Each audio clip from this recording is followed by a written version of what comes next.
Hello, my dears, and welcome back. Today we're talking about logic.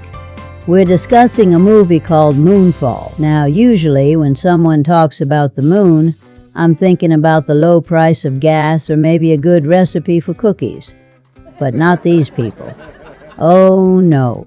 They said the moon was falling to Earth, faster than my metabolism after Thanksgiving dinner. And why, you ask? Because, honey, it turns out the moon is a giant hollow spaceship built by our ancestors. A spaceship moon. I swear, the nerve of these people. My car won't start. The sink keeps dripping, but the moon is a secret lair for space bugs. Seems about right. That's a hard pass before we even start. So we meet our heroes, darlings. First, there's Brian Harper, a disgraced astronaut. You know the type. He saw something strange in space. Nobody believed him, and now he's paying the price. He needs a bigger chip on his shoulder, honestly. Then there's Jo Fowler, a NASA executive. She's too busy, too stressed, and too smart to be surrounding herself with this chaos. I bet she wishes she'd taken that job at the library instead. But the real star, the brain behind the operation, is K.C. Houseman. He's a conspiracy theorist, a blogger, and he lives with his mother. NASA is trusting the fate of the entire world to a blogger named K.C., who lives at home and has a cat named Fuzz Aldrin. Dear, when I was your age, we trusted men with hats and jobs. This boy's biggest accomplishment is probably remembering to change his socks. K.C. discovers the moon is off its orbit. It's falling. The gravity is making the ocean do, well, just terrible things. It's a mess. Tidal waves, rocks falling, chaos everywhere. It looks like the waiting line at the DMV, only wetter. Now, the government finally catches up to K.C.'s theory. The world is ending in weeks. So what's the brilliant plan? Well, they had one. A perfect, expensive EMP device that would stop the rogue artificial intelligence that is attacking the moon. But guess what? It was canceled. Because of budget cuts. I told you children not to vote for those tax hikes. Now the whole planet is paying for it. We can launch billionaires into space, but we can't afford a single life-saving cosmic battery? Utter nonsense? So, what do our heroes do instead? They realize the only working, fuel-filled space shuttle is sitting in a museum. Bravo! Let's just steal the historical artifact. They load up their three misfits, including the disgraced one and the blogger, and launch the Endeavour with 28 minutes of notice.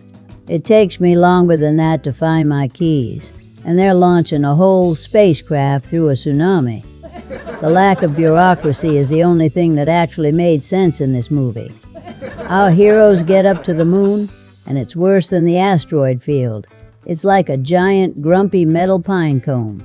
The big reveal, dear hearts, is that the moon is a giant structure built by the first humans. I'm sorry, I thought the first humans were worrying about fire and spears, not giant interstellar construction projects. Brian, bless his heart, flies into the center. And what does he find? A giant computer that looks like a cheap laser show and talks like a guidance counselor. It explains everything. How the AI was created, how it turned evil, and how everything is connected. So much explaining. I'll tell you, if the world is ending, I do not need a 15-minute lecture on galactic history. Just press the button, dear.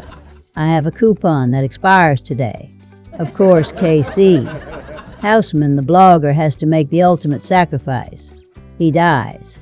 It's sad, but necessary.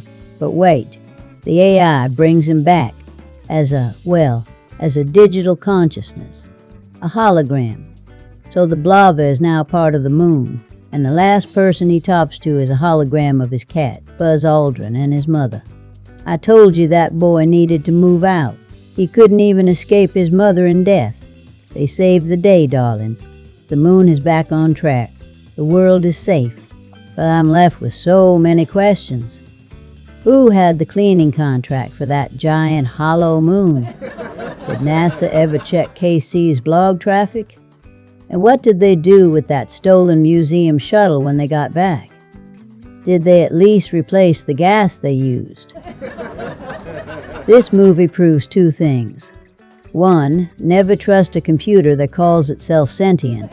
2. If you're trying to save the world, never ever trust a plan that was canceled due to budget cuts.